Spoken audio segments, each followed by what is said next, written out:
The notification lit up my phone at 2:47 a.m. Your wife tagged you in a photo. I should have rolled over and gone back to sleep, should have ignored the digital ping that would change everything. Instead, I grabbed my phone from the nightstand, squinting at the screen while Kathy snored softly beside me. Before we dive deeper into this story, I have one small request. Please subscribe, drop a like, comment, and hit that hype button to boost this channel so more people can discover these incredible Reddit stories.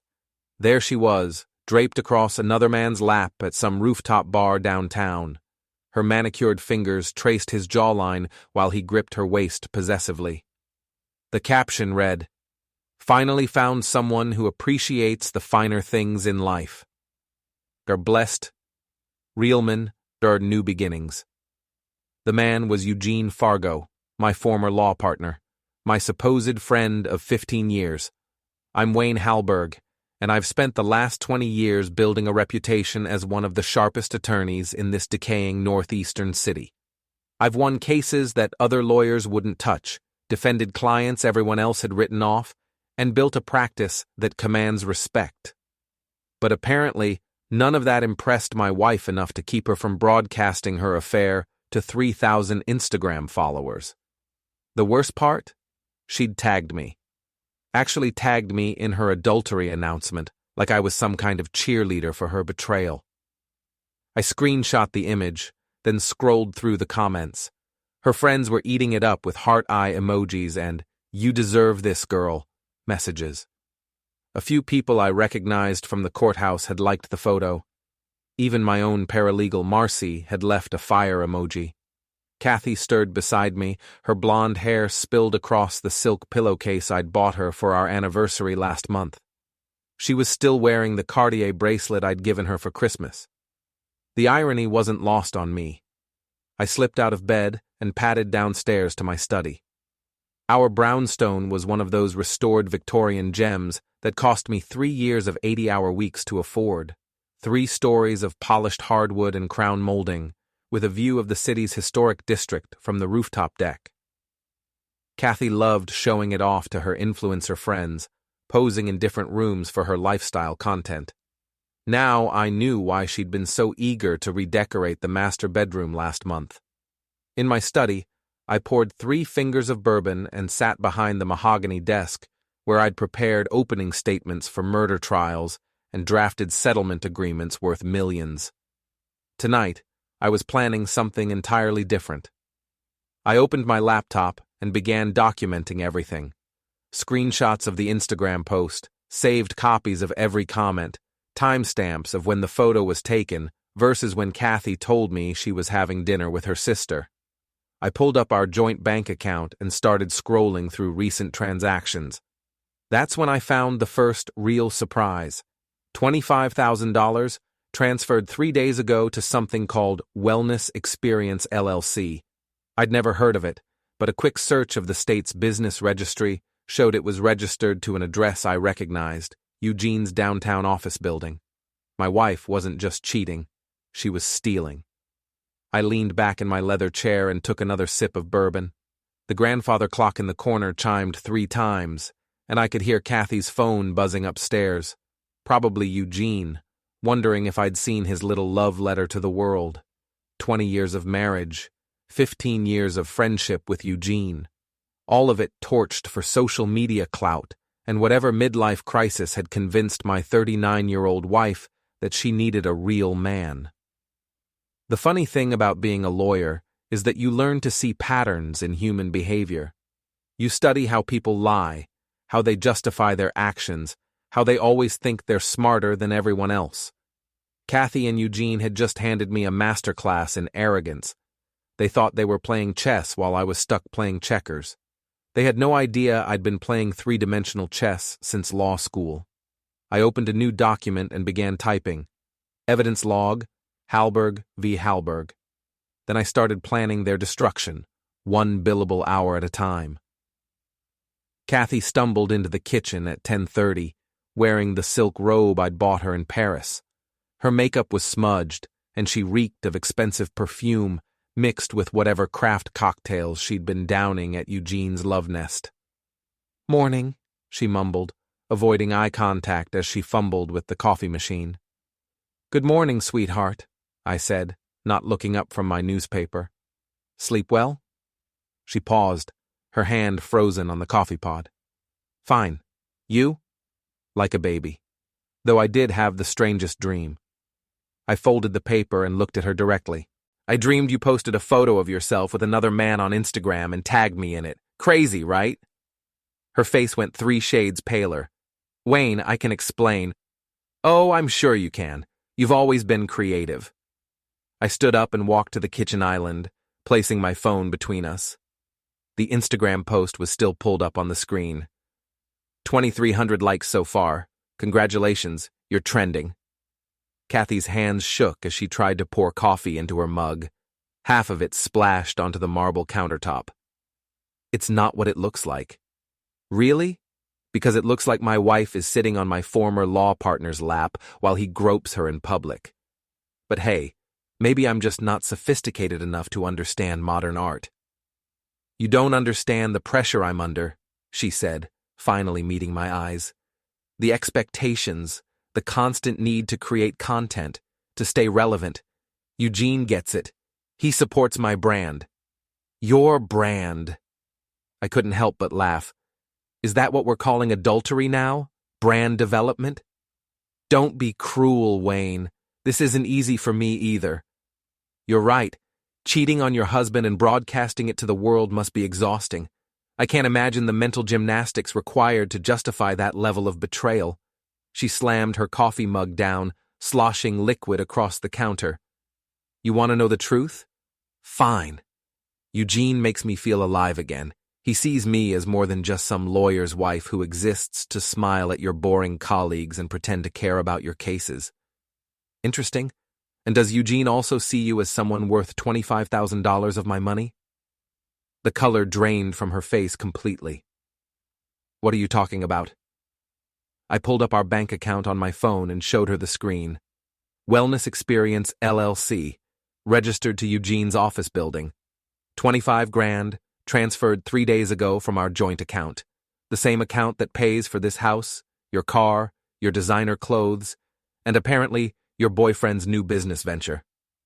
Kathy grabbed the phone, staring at the transaction history.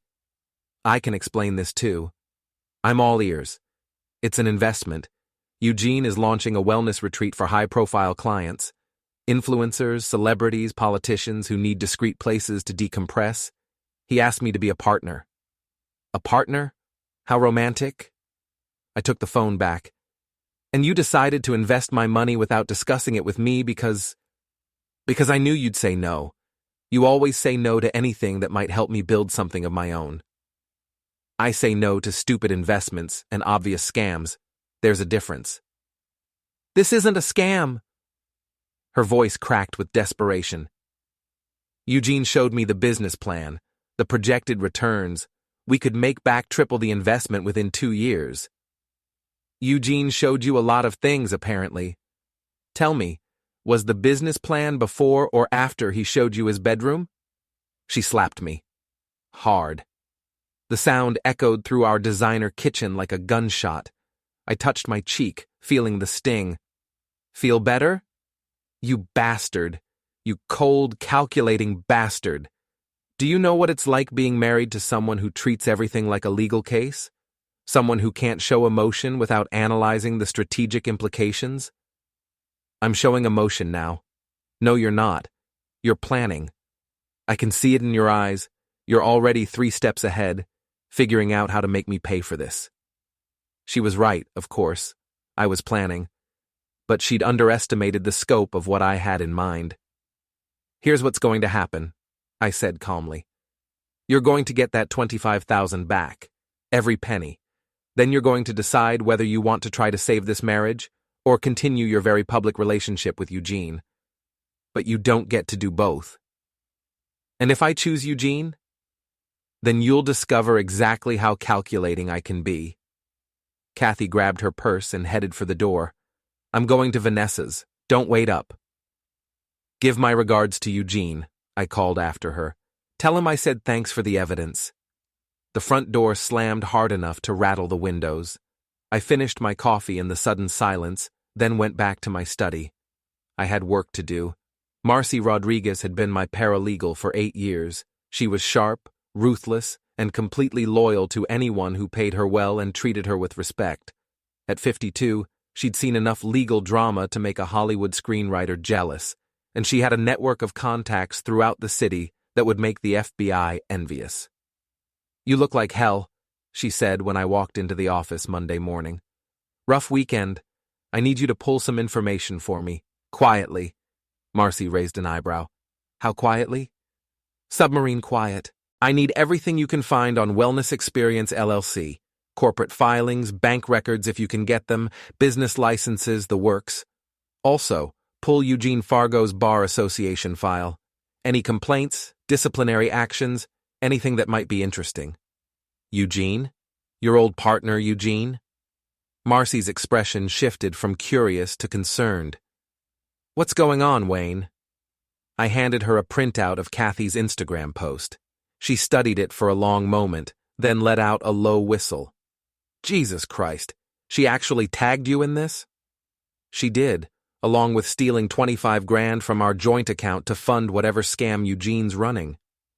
"That stupid, arrogant—" Marcy shook her head. "You want me to dig up dirt on both of them?"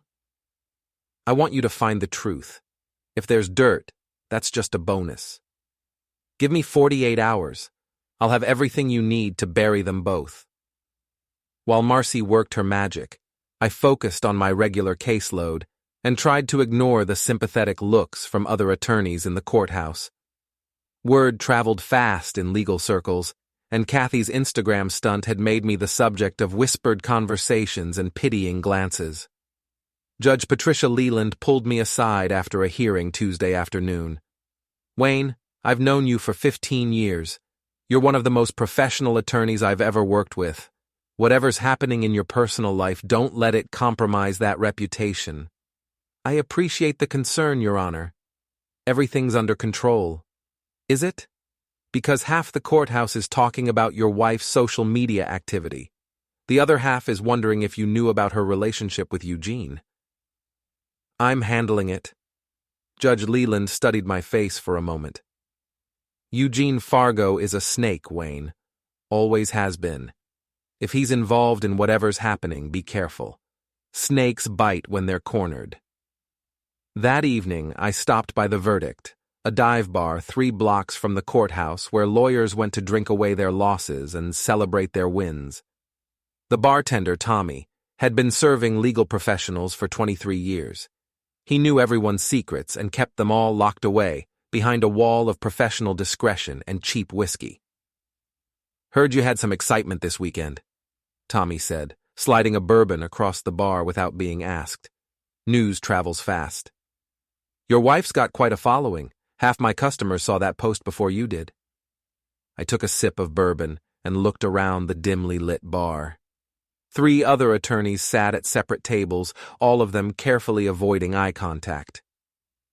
"Anyone else find it interesting that she chose such a public way to announce her affair?" "Maybe she wanted to make sure you got the message. Or maybe she wanted to humiliate me in front of everyone I work with." Tommy wiped down a glass with a dingy towel.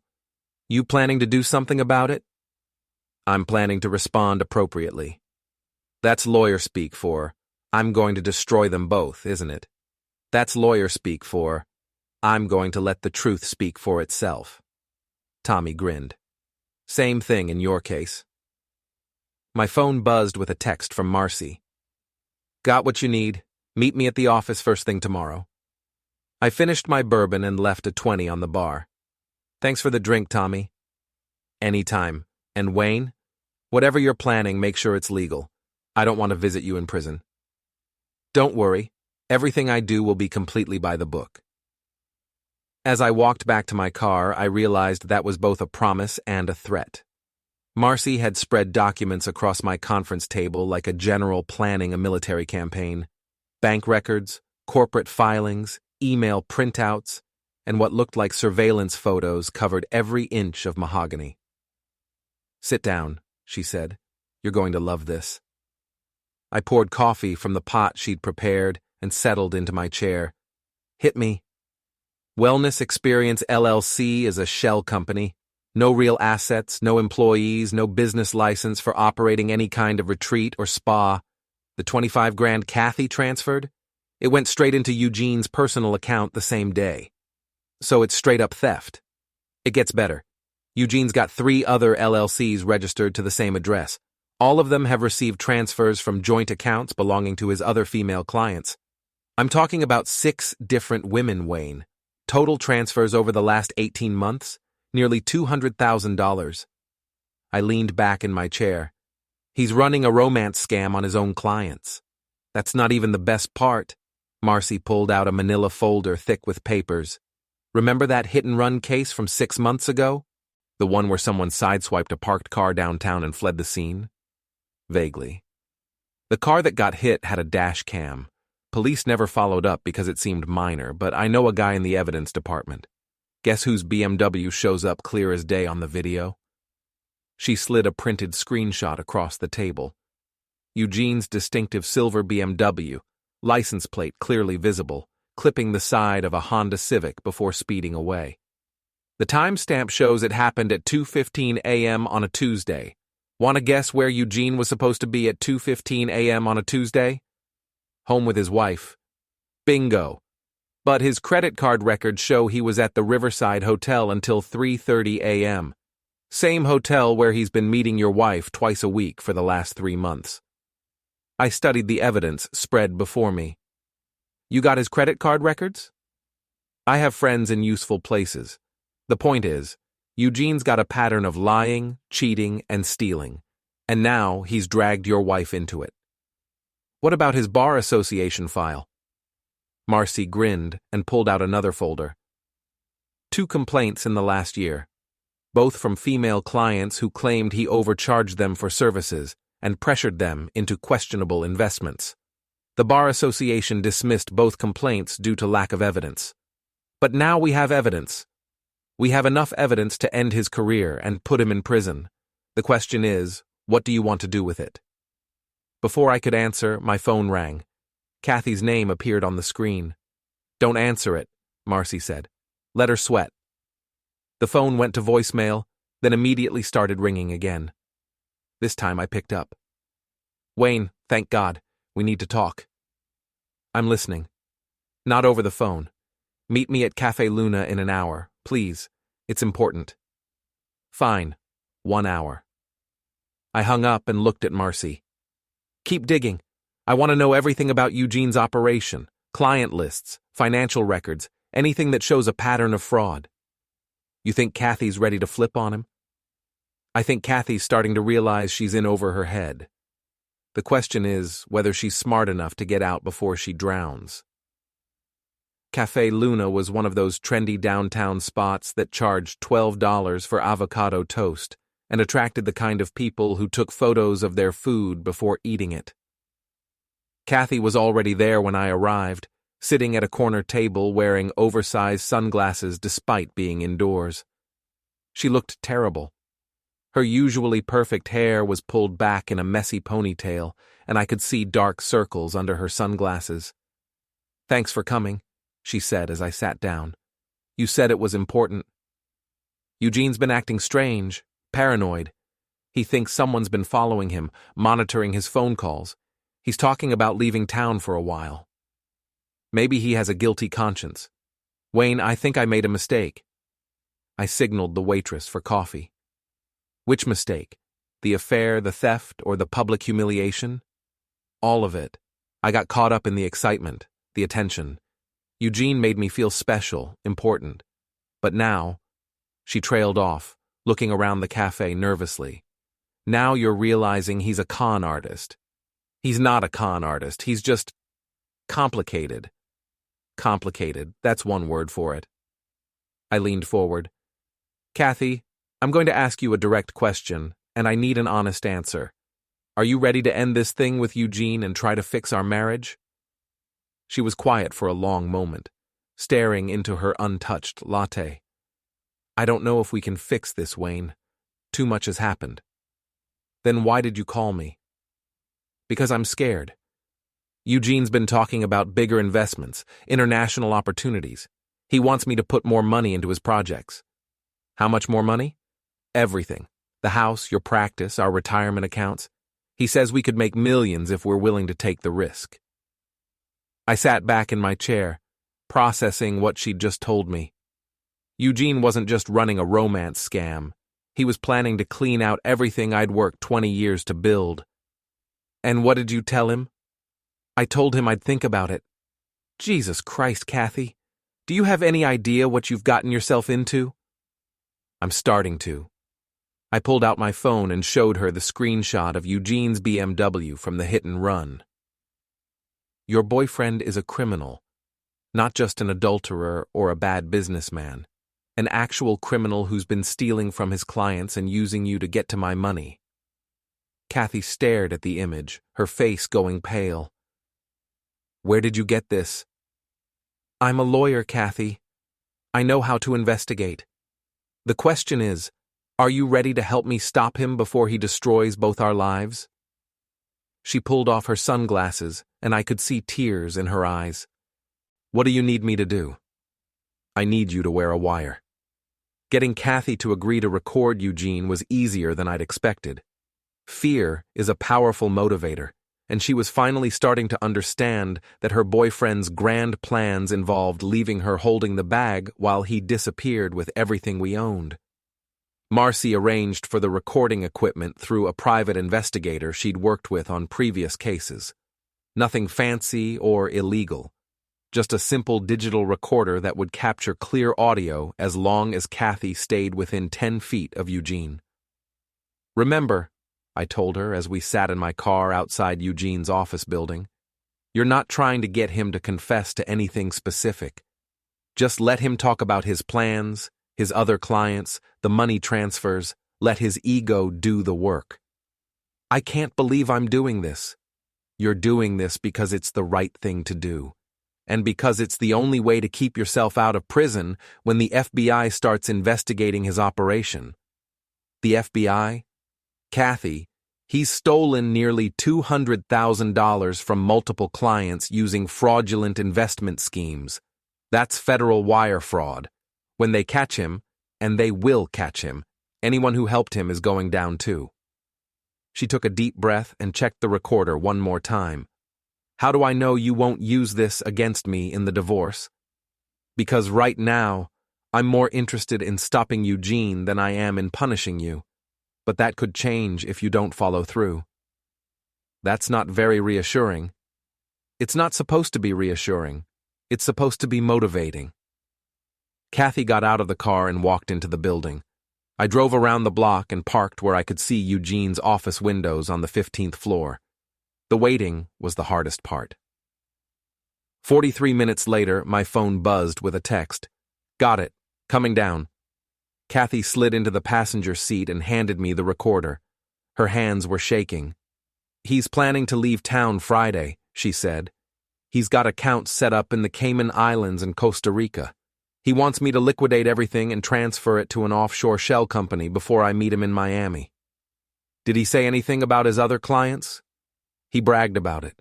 Said he'd been running the same scam for 2 years and never got caught because he only targeted lonely women going through divorces. He called them emotional ATMs. I played back a section of the recording. Eugene's voice came through clearly. These women are so desperate for attention they'll believe anything. Tell them you're starting a business, show them some fake projections, and they'll hand over their life savings. The trick is making them feel like partners instead of victims. This is perfect, I said. He just confessed to serial fraud. What happens now? Now we make sure he doesn't get the chance to run. I called Marcy and told her to prepare a comprehensive report documenting Eugene's fraudulent activities. Bank records, client statements, the hit-and-run evidence, and now the recorded confession. Everything packaged in a neat bundle for the State Bar Association, the District Attorney's Office, and the FBI. You want me to send it to all three? Marcy asked. Simultaneously. Tomorrow morning at 9 a.m. I want Eugene to wake up to a perfect storm of legal troubles. What about Kathy? I looked at my wife, who was staring out the car window with a blank expression. Kathy's going to cooperate fully with all investigations. In exchange, she'll likely receive immunity as a cooperating witness. And your marriage? That's a separate issue. That evening, Kathy packed a bag and went to stay with her sister. She said she needed time to think, to process everything that had happened. I didn't try to stop her. I spent the night in my study, preparing for what I knew would be a very interesting Friday. Eugene had no idea what was coming, but he was about to discover that stealing from a lawyer's family was a career-limiting decision. At 8:47 a.m. Friday morning, my phone rang. Eugene's name appeared on the screen. "Wayne, we need to talk." "I'm listening." "Not over the phone. Meet me at the parking garage behind the courthouse. Level 3, northwest corner. Come alone." "When?" "Now." The line went silent. I grabbed my jacket and headed for the door. Eugene was panicking, which meant the authorities had already contacted him. This was going to be fun. The parking garage was dimly lit and nearly empty at 9 in the morning. I found Eugene pacing beside his silver BMW on level 3, still wearing the same suit from yesterday. He looked like he hadn't slept. "You son of a jerk," he said when he saw me approaching. "You think you're so goddamn smart. I think I'm smart enough to recognize a con artist when I see one. This is all a misunderstanding. The investments are legitimate.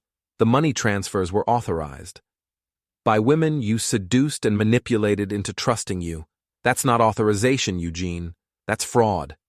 He stepped closer, trying to intimidate me with his height advantage. "You don't know what you're talking about. Those women were willing participants in legitimate business opportunities." "Including my wife?" "Especially your wife. Kathy understands vision, ambition, things you've never been able to provide." I pulled out my phone and played the recording from yesterday. These women are so desperate for attention. They'll believe anything. Eugene's face went white as his own voice filled the concrete space. "Where did you get that?" "Kathy recorded it yesterday, right before she decided to cooperate with the FBI investigation." "You're lying." "Am I?" "Check your voicemail, Eugene. I'm betting you've got messages from the state bar, the district attorney, and at least 2 federal agents. All of them very interested in discussing your innovative approach to client relations." Eugene grabbed my jacket and slammed me against a concrete pillar. "You destroyed everything. 20 years of friendship and you destroyed it all over some money." "I destroyed it?" I pushed him back. "You're the one who decided to seduce my wife and steal my money. I just documented your crimes. It wasn't supposed to happen like this. Kathy was supposed to be different." "Different how? More gullible? More willing to betray her husband?" Eugene pulled out his phone and showed me a text message. "Federal agents at office. Accounts frozen. Need to talk immediately." "Looks like your Friday just got more complicated," I said. "This isn't over, Wayne. I've got connections, resources you can't imagine. I'll fight this. With what money? Your accounts are frozen. Your law license is about to be suspended. Your clients are going to sue you into bankruptcy. What exactly are you going to fight with?" Eugene's phone rang. He looked at the screen and his face went even paler. "It's the FBI." "You should probably answer that." Instead, he threw the phone against the concrete wall, shattering it into pieces. "That was stupid," I said. "Destroying evidence during a federal investigation is another felony. I'm not going to prison because of you. You're going to prison because you're a criminal. I just made sure you got caught." Eugene lunged at me, swinging wildly. I stepped aside and let his momentum carry him into the pillar. He bounced off the concrete and stumbled backward. "Feel better?" I asked. "You think you've won? You think destroying me is going to fix your marriage?" "I think stopping you from stealing more money and ruining more lives was the right thing to do. What happens to my marriage is a separate issue. Kathy will never forgive you for this. She'll never forgive you for making her betray me. Kathy made her own choices, just like you did." Eugene wiped his nose and looked around the parking garage like a trapped animal. What do you want? Money? I can get you money. I want you to face the consequences of your actions. I want the women you stole from to get their money back. I want you disbarred and prosecuted to the full extent of the law. And then what? You get your revenge and everyone lives happily ever after? Then justice gets served. What happens after that is up to the people you hurt.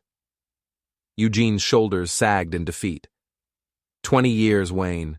We were partners for 20 years. And you threw it all away for a con game and my wife. That's on you, not me. Footsteps echoed through the parking garage.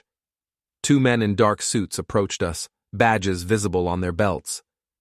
Eugene Fargo?